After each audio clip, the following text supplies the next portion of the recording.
जादुई टीवी। सुनो, तुम्हारे बाबूजी तो कब के गुजर गए। अब उनका जो सामान है वो पड़े पड़े कबाड़ा हो रहा है। बेच ही दो, कुछ पैसे आ जाएंगी। बात तो सही है। अगले संडे फुर्सत में यही करेंगे। अगले संडे रोहित सारा सामान कबाड़ी को घर बुला के दे देता है। तभी उसकी नजर बाबूजी की पुरानी टीवी पर जाती है, जो इतने सालों तक कूड़े में पड़ी थी, फिर भी चमचमा रही थी। टीवी तो देखो, जैसे एकदम नई हो। हाँ, बाबूजी को टीवी देखना बहुत पसंद था। उनका सपना था कि वो टीवी पे आए। एक बार मौका भी था जब वो अपने गांव के गाने सुनाने किसी चैनल पर जाने वाले थे, पर मैं और मेरा भाई लड़ पड़े और बाबूजी को घर पर ही रुकना पड़ा। चला के देखें क्या? हाँ हाँ, क्यों नहीं, देख लेते हैं। पर शायद ही चले। बाबूजी ने उस लड़ाई के दिन के बाद टीवी देखना ही छोड़ दिया था। टीवी चालू करने के लिए उसमें केबल वायर लगा दिया जाता है। एक न्यूज चैनल चालू हो जाती है। स्वर्ग की सीढ़ी के रास्ते हैं तीनों के 3 रास्ते हैं संगीन। पहला रास्ता है सांप की बीन, दूसरा रास्ता घर में बिछा कालीन, तीसरा रास्ता कलकत्ता से चीन। ये क्या बकवास खबर है, कुछ अच्छा लगा दो। अरे आप बोलो तो सही, कोई अच्छी खबर सुना देता हूँ। मेरा तो काम ही खबर देना है। अरे बाप रे, टीवी बात कर रही है। हाँ, ये न्यूज वाला मुझसे। हाँ हाँ, आपसे ही तो बात करूंगा ना, आपके घर में हूँ तो। अरे ये सपना है क्या? तुम हमसे बात नहीं कर सकते? अरे सपना नहीं भाई साहब, ये टीवी जादुई टीवी है। बोलो क्या खबर सुननी है, वरना ब्रेक लेने का टाइम आ जाएगा। सुप्रिया घबरा के टीवी बंद कर देती है। वो क्या था? अरे एक बार और चालू करके देखे, फिर से बात करेगा तो चैनल बदल देंगे। सुप्रिया फिर टीवी चालू कर देती है। अरे ऐसा कोई मुंह पे टीवी बंद करके जाता है क्या? मुझे बुरा लगा आपका नेचर। चाय पानी तो पूछो। सुप्रिया टीवी के बटन से चैनल बदल देती है। अब टीवी पर एक फिल्म चल रही है। अरे ये तो सूर्यवंशम है ना? हाँ, और ये ठाकुर को जहर की खीर दे दी और उसको पता भी नहीं है। ए भाई, खीर मत पीना, उसमें जहर है, मत पीना। ठीक है महाशय, जैसा आप कहें। हाँ। अरे आपकी बात मान ली, पूरी पिक्चर ही अब तो बदल जाएगी। मतलब ये सच में जादुई टीवी है?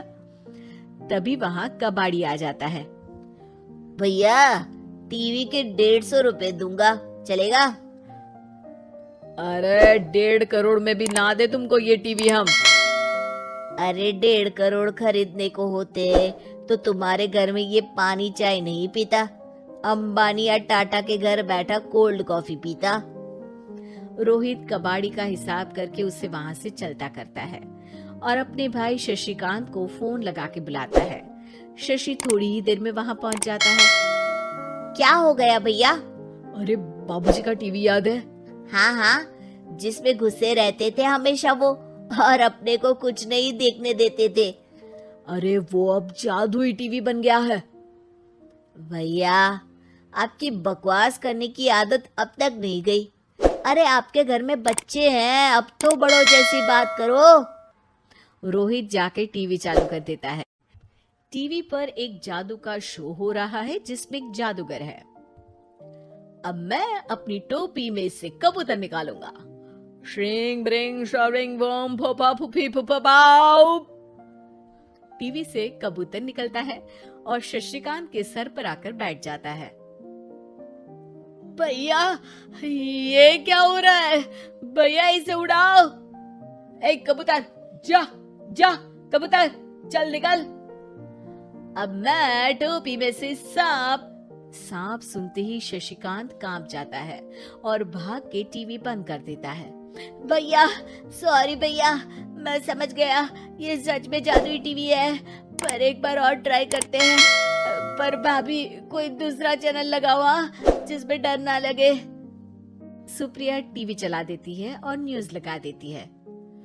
अरे कितने दिनों बाद मुझे याद आया, बताइए क्या खबर सुनाओ। और ये नया आदमी कौन है? ये मेरा भाई है शशिकांत। ओह यस, वही है ना जिससे तुम लड़ लिए थे किसी बात पे और तुम्हारे बुढ़ाओ पिताजी गुस्सा हो गए थे और टीवी को संन्यास दे दिया था। हैं? तुमको कैसे पता ये सब? इस टीवी में रहने वाले आदमी से लेकर कबूतर तक को तुम्हारे बाबूजी और तुम्हारी बातें पता है, इसलिए तो ये जादुई टीवी है। ये टीवी क्या कर सकती है वैसे? तुम जो मांगो दे सकती है, कहानी बदल सकते हो, खबर बदल सकते हो, कोई चीज मांग सकते हो। अरे भैया, ये टीवी मैं लेके जा रहा हूँ। बाबूजी का लाडला तो मैं ही था ना। अरे ऐसे कैसे? मैं बड़ा बेटा था, अब तक मेरे घर में टीवी थी ना। अब तक कहाँ गए थे पिताजी के लाडले? तुम्हारी गलती का एहसास भी है। अरे भैया ज्यादा ना बोलो वरना भूल गए आपके दांत तोड़ दिए थे मैंने उस लड़ाई में। मेरी बीवी के सामने मेरी बेइज्जती करता है। रुक। दोनों भाई हाथापाई पे उतर जाते हैं। रुक, बताता हूँ तुझे कि कौन बड़ा है।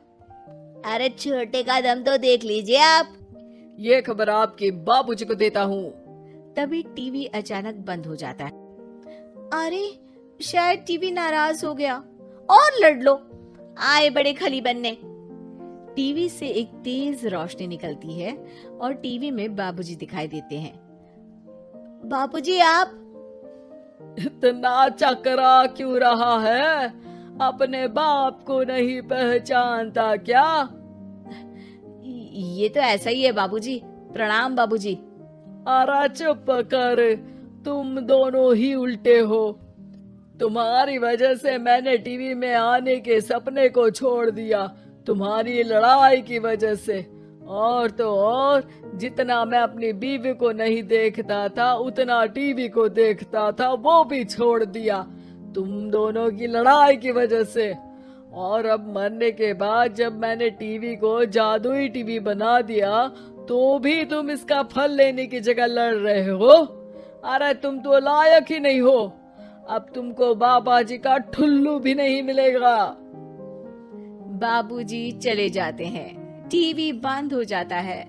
रोहित और शशिकांत गिड़गिड़ा के टीवी के सामने हाथ जोड़ के बाबूजी को बुलाते हैं, पर टीवी सिर्फ धुआं निकालता रहता है।